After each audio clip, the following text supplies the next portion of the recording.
So we're going to draw our cactus landscape. You're going to use oil pastel. If you notice, my paper is up and down its portrait, and I have 2 folds.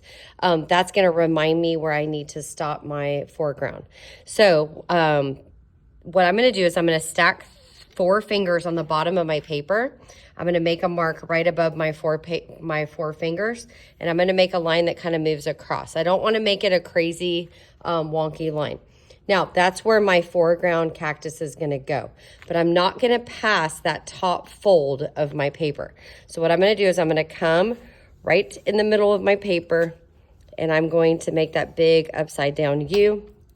And then the arms of the cactus, they don't have to be even on both sides. They can be kind of a little offset. So I'm going to make an arm, and I'm going to make an arm. Okay, now we're going to come back and add the details to the cactus in a little bit. So what I'm going to do next is I'm going to make a line that comes to the cactus and stops, and then comes to the other side and stops at that first line that I drew. Then I'm going to come to the other side, and I'm going to make another line that stops. So they kind of come across and they meet each other. Now, I'm going to either do a medium-sized cactus, because I have my biggest one in the foreground. I'm going to either do a medium one here or a medium one here. I get to kind of choose which side. So I obviously don't want to make it this tall. I'm going to make it more medium. If my line gets to another line, it has to also stop. Okay. Then I'm going to make one more line. It should be close to where my fold is. I'm going to make it across, and it can kind of move a little bit. And then on that line, I'm going to make my smallest cactus.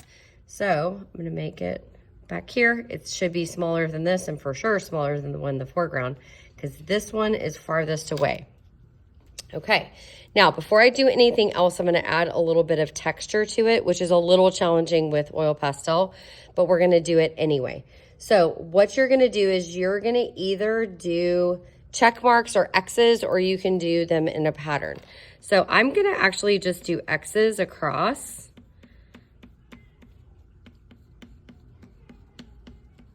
And I want them to be about the same size. So notice I'm just doing rows.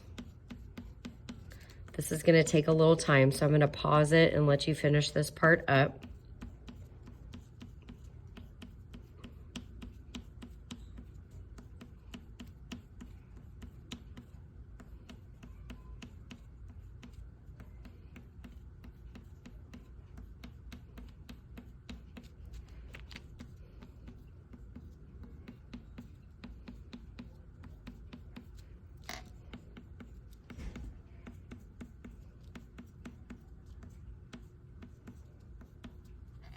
Okay, now I'm going to go to my medium cactus. My medium cactus, I'm going to make way smaller X's. So they may not even really kind of look like X's. I'm kind of like trying to find the tip of it. I don't want to make them this big, because remember, it's farther away. Again, I'm doing rows.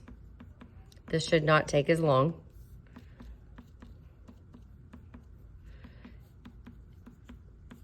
Smallest cactus, I'm literally just going to add dots, because I wouldn't be able to see a whole lot of texture from super far away. Okay, now once I have that, I'm going to come up to the top of my paper. I'm going to add curved lines. Here I did curved lines across. Now I'm going to do kind of like we did the 3D cities at the beginning. I'm going to do concentric circles, but I don't want to do a bazillion circles. I just want to make it so my sky is colorful when I do my sky. So what I'm going to do is I can either do a semicircle at the top, the right, or the left. You choose, okay? So say that I choose the right. I'm going to do a curved line. I'm going to leave space, curved line, leave space, curved line. If it hits another line, it has to stop. Okay, so I only ended up with 1, 2, 3, 4, 5 lines. I'm going to go ahead and turn my paper over. I'm going to write my name on the back and my code. And then we're going to paint.